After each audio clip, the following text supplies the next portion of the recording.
আসসালামু আলাইকুম রহমতুল্লাহি বারকাত। গাইবান্ধা পৃথক সড়ক দুর্ঘটনায় নিহত হয়েছেন 4 জন।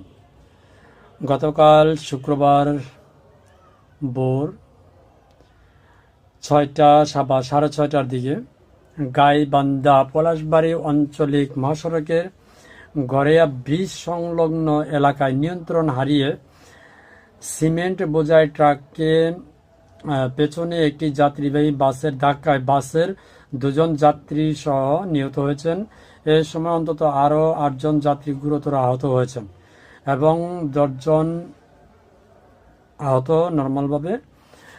নিহতরা রংপুর পীরগঞ্জ উপজেলার দানশালা গ্রামের হারুন মিয়ার ছেলে হোসেন ও গাইবান্ধা সাদুল্লাপুর উপজেলার কাজীবাড়ি সন্তোষালা এলাকার গনি আকন্দের ছেলে মুসা আকন্দ।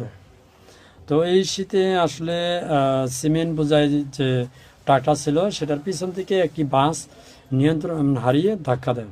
অর্থাৎ মোট কথা হচ্ছে কুয়াশায় জনিত এবং রাস্তাঘাট ভিজে থাকে এবং রাস্তাঘাটে হালকা কাদও থাকে, সেগুলোতে ব্রেক মারলেও ব্রেক সহজে হয় না, সেটা নিয়ন্ত্রণ হারিয়ে ফেলে।